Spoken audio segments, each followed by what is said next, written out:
Big week for gold and Bitcoin. Gold touching its highest level in 6 years, and Bitcoin up 25% over the past week. Joining us now to discuss why some investors are turning these assets as a safe haven, treating them as a safe haven, is Brian Kelly, founder of BKCM Digital Assets and a CNBC contributor. Good to see you, Bitcoin BK. lover.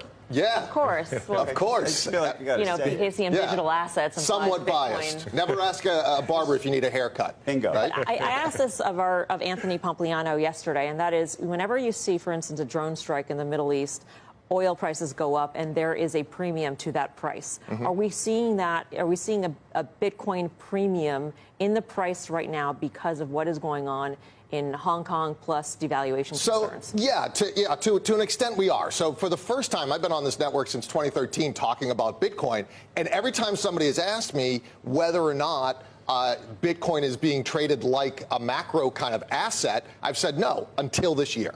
What we're seeing this year is macro funds, traditional investors are trading Bitcoin as an alternative or a supplement to gold and using it as this kind of macro hedge.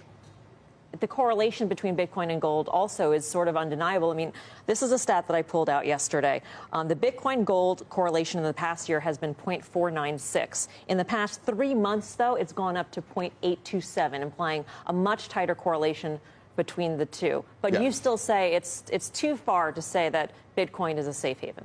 Well, so I hate using the word safe haven with an asset that is 5 times as volatile as the S&P 500. But people are, to the extent that you're using it as digital gold, people are thinking of it as that kind of safe haven. So, Brian, here's my question.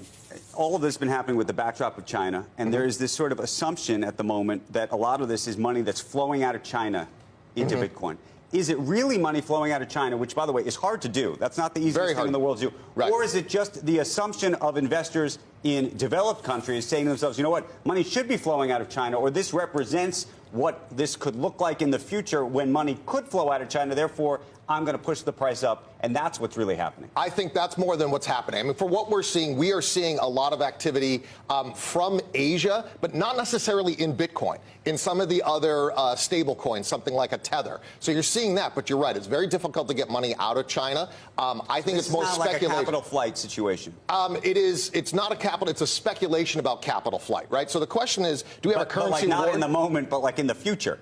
Well, there is some. I mean, look at Hong Kong. You can certainly get money out of Hong Kong and get it into Bitcoin relatively easily. So there is some capital flight coming into Bitcoin. But I think that's an interesting point you raise in terms of the activity in Asia. Asia has always been a hotbed for Bitcoin and cryptocurrencies in general. But now, with a threat that China is potentially devaluing the yuan, you've got yuan bloc countries that are afraid that their currencies will also go down in tandem. And so if you're in Japan or South Korea, for instance, right, already a hotbed for Bitcoin, you might see a little more activity. Have we seen that in the volumes there? So we have seen a lot more activity coming from South Korea. That South Korea for a while had actually banned Bitcoin and had closed down trading, but that's opened up again. So South Korea, Vietnam, most of Southeast Asia, that's where you're really seeing the kind of capital flight coming from. And it's still, I mean, Asia, between Japan and Southeast Asia, you're talking more than 50–60% of the daily trading volume comes from there. There's two schools of thought on whether or not Bitcoin can be a long-term safe haven. One is it can be just like gold, not much utility,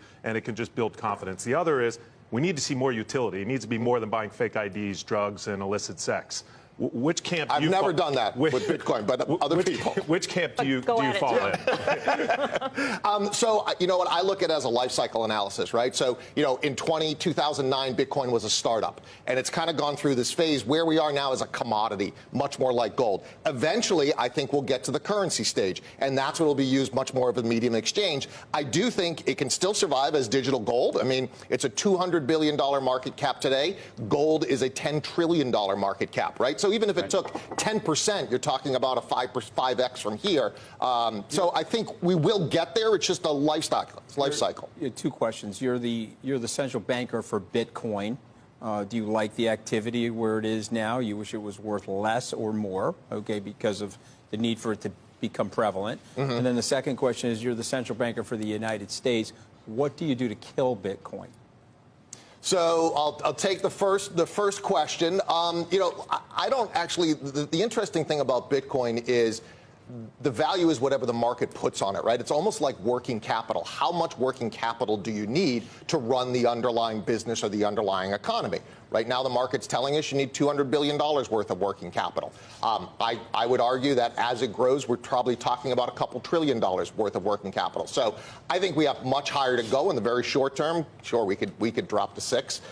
In terms of killing it, it's very difficult, right? It's very much like the internet. But the kind of choke points, and at least where the AML KYC are the fiat on-ramps. So when you're putting laundering, know your customer. Yeah, anti-money laundering, know your customer. So where people are taking their U.S. dollars or their Japanese yen or their RMB or Hong Kong dollar and putting it into Bitcoin, those are the points where governments have come in and said, listen, if we are going to support it, we want to make sure that it's not being used for all the illicit things that you mentioned. And if we're not going to support it, we'll just choke it off there.